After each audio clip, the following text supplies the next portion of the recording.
The Saboteur is a 2009 video game developed by Pandemic Studios, an open-world action-adventure title that served as the studio's final project before being shuttered by Electronic Arts. Set in a stylized, Nazi-occupied Paris, henceforth referred to as The Bad Guys due to YouTube's whole bad word scheme, the Saboteur blended historical fiction with dynamic, cinematic gameplay. Though it didn't make an immediate impact on the industry, its unique aesthetic, engaging mechanics, and rich setting have solidified its reputation as a cult classic of sorts. At a time when open world games were beginning to establish themselves as a more prominent genre in the industry, the Saboteur took an unconventional approach by integrating a striking visual mechanic and an emphasis on player impact within its historical setting. While competitors focused on more sprawling, highly detailed environments, the Saboteur differentiated itself with an oppressive atmosphere and an engaging narrative that pulled players into the experience of a resistance fighter in a uniquely stylized depiction of World War II era France. Vive la France! That's all fine and dandy, but we'll need more than slogans when the bullets start flying. So, over a decade later, does the Saboteur still hold up? Let's take a deep dive into what made this game special, and whether it stands the test of time.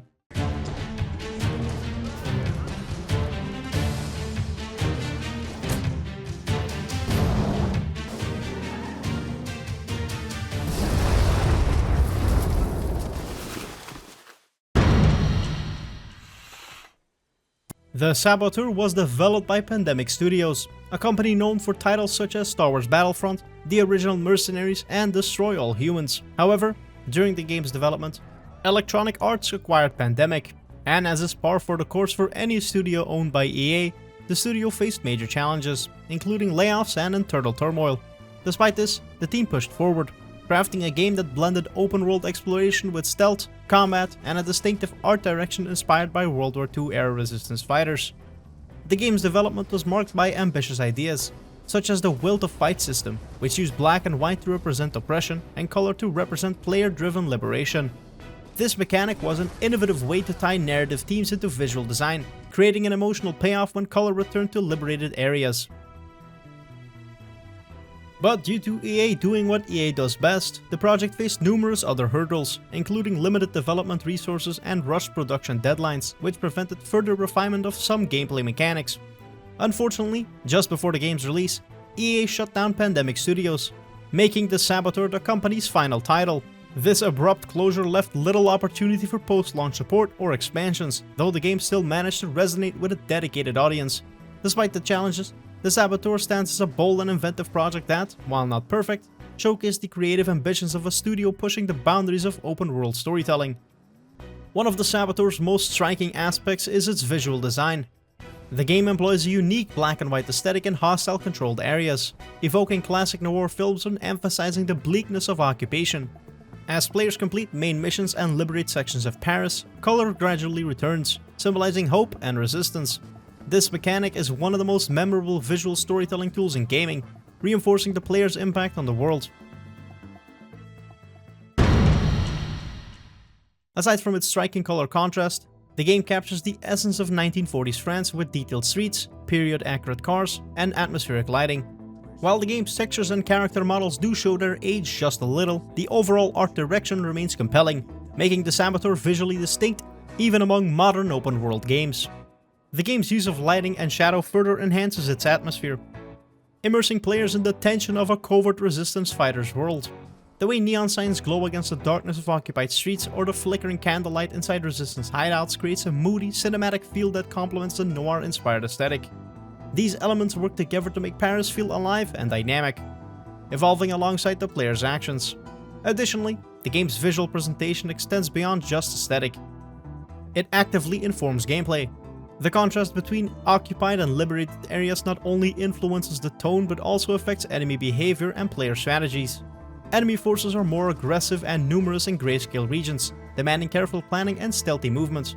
Conversely, areas restored to full color exude a sense of safety, offering respite and access to new opportunities, such as safe houses and supply caches. This interplay between visual storytelling and mechanics reinforces the Saboteur's ability to immerse players in its historical setting, while making their actions feel meaningful. The game's sound design is another highlight, from the stirring orchestral score to the ambient sounds of occupied Paris. I need to borrow your car. The Saboteur crafts an immersive auditory experience. Sean Devlin, the Irish protagonist, is voiced with a gruff, charismatic energy that helps define his rebellious nature. We aren't. But if you're keen to get your teeth kicked in, I'll be happy to oblige. The voice acting for other characters, while sometimes exaggerated, is impressively well executed for a game of its time. Each major character is given a distinct personality, accent, and manner of speech that brings the setting to life, making conversations feel natural and engaging. The performances are not only convincing, but also add to the immersive quality of the game, helping players connect emotionally with the story. Even minor NPCs are well voiced, adding depth to the world with period-appropriate dialects and reactions that make Paris feel alive. Compared to many contemporaneous titles, where voice acting often felt stilted or lifeless, the Saboteur stands out as an example of how strong performances can elevate storytelling in open-world gaming. The game also features a fantastic soundtrack that includes period-appropriate jazz and swing music.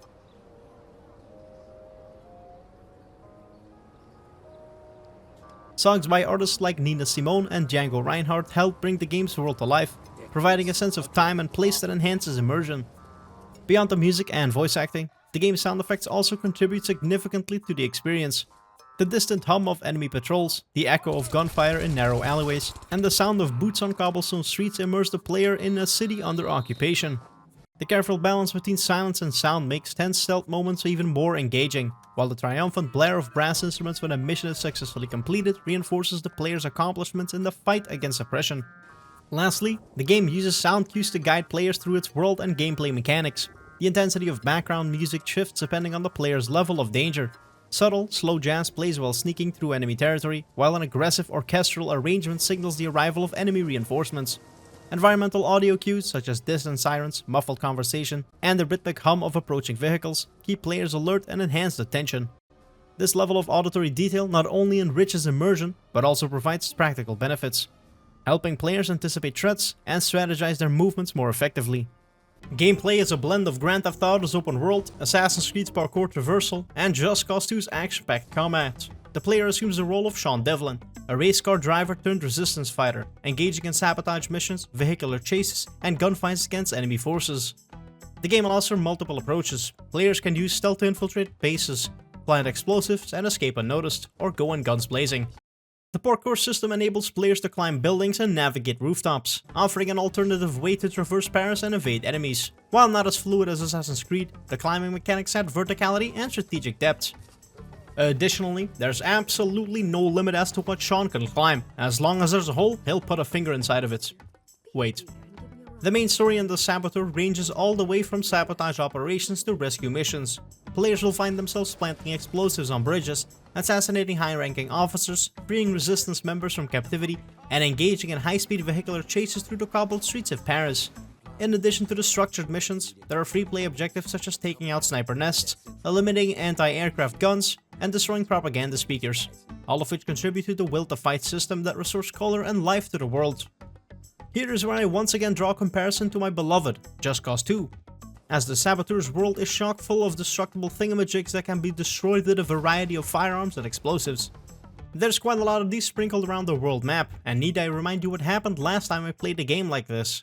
I've managed to restrain the completionist inside me up to this point, but rest assured, I will stream me 100%ing this map, eventually. Combat in the Saboteur is a mix of gunplay, melee attacks, and explosives. Players can utilize an array of period-appropriate weapons, including pistols, rifles, submachine guns, and sniper rifles. Explosives such as dynamite and satchel charges provide additional tactical options for large-scale destruction. While gunfights can feel weighty and intense, the AI's behavior can be inconsistent, sometimes making stealth feel less rewarding than all-out combat. I can surgically remove a guy's brain from his skull using a 9mm pistol, and as long as the guy standing 2 feet away from him doesn't physically turn around, he will remain blissfully unaware of his own impending doom. Vehicles play a major role in the game, with a variety of vintage cars available for use. Players can steal civilian and military vehicles, participate in high-speed chases, and even engage in impromptu street races.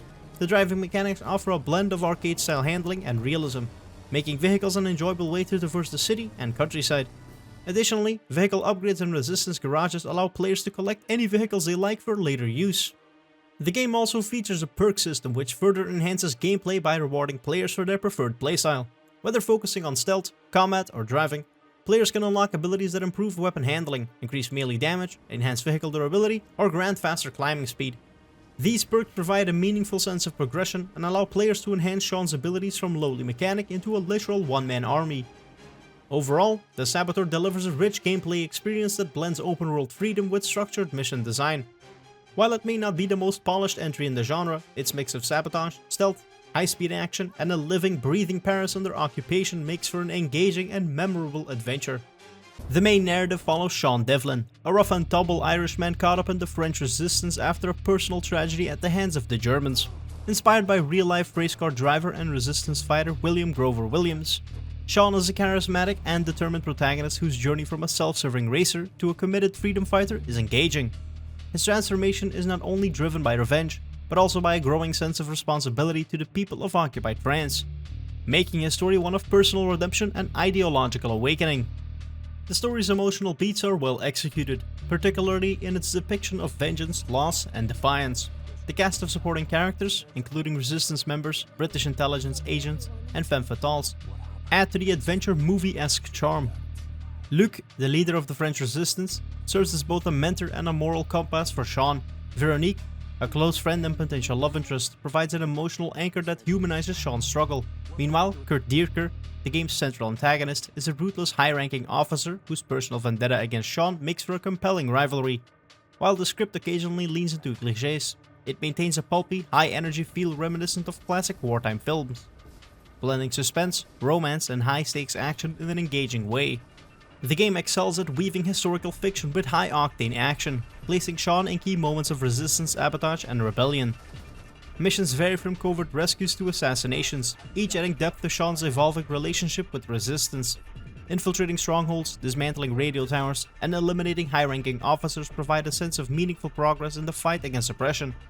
These missions not only serve to progress the story, but also reinforce the themes of perseverance and retaliation in the face of overwhelming oppression. Additionally, the open-world nature of the game allows players to engage in smaller acts of rebellion, from vandalizing propaganda to liberating key landmarks, further immersing them in the role of a defiant resistance fighter. Beyond the primary storyline, the game also offers optional encounters that flesh out the world and its characters. Players can assist civilians, dismantle operations, and forge alliances with other resistance fighters. These side quests, while sometimes repetitive, add meaningful context to the occupied world and enhance Sean's transformation from an outsider to a trusted revolutionary leader. Characters encountered through these missions, such as black market dealers, informants, and fellow resistance members, add layers of depth to the setting. Some missions even introduce moral dilemmas, forcing Sean to make difficult choices that influence his reputation among the resistance and the people of Paris. This further enriches the game's themes of sacrifice, loyalty, and the cost of war.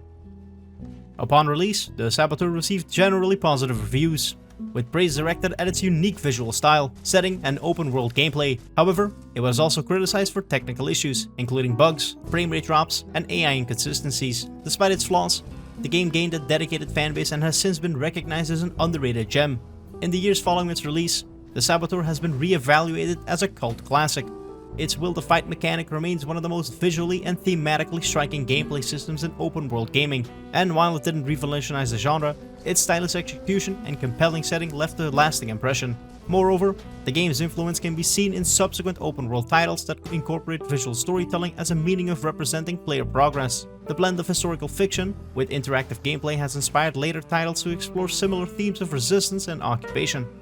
While the Saboteur never received a direct sequel, its legacy endures through the passionate discussions among fans who continue to appreciate its unique atmosphere and ambitious design choices. The game stands as a testament to the creativity and risk-taking of Pandemic Studios, serving as a reminder of what can be achieved when artistic vision is prioritized in game development. While some fans have called for a sequel or a remaster, hoping to see its unique mechanics and themes revisited with modern technology, it has since been overshadowed by larger franchises. And so the Saboteur is doomed to fade away into the annals of gaming history. Nevertheless, its creative spirit and daring design continue to inspire and captivate those who discover it, ensuring that its legacy remains alive in the hearts of dedicated gamers and developers alike. Over a decade later, the Saboteur stands as a testament to Pandemic's ambition and creativity. While it may not have achieved mainstream blockbuster success, its distinctive art style, engaging gameplay, and immersive world make it a title worth revisiting. The game's unique combination of historical fiction, action-packed gameplay, and a visually striking art style sets it apart from other open-world experiences of its time. Despite some of the rough edges, its commitment to storytelling and atmosphere creates a memorable and impactful adventure. Beyond its mechanics, it excels in capturing the spirit of resistance, delivering a sense of urgency and rebellion through both its gameplay and narrative structure. The game's themes of defiance, revenge, and personal redemption resonate strongly, making Sean's journey one that players can still connect with today. The visual and audio design work together to immerse players into the occupied world of 1940s Paris, with every act of sabotage reinforcing the game's overarching message of resilience and hope.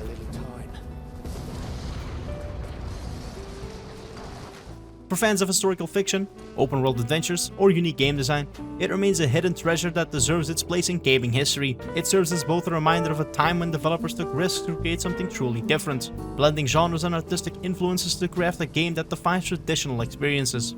Though the industry has moved on, the legacy of the Saboteur endures, with many players continuing to discover and appreciate its ambition, heart, and originality.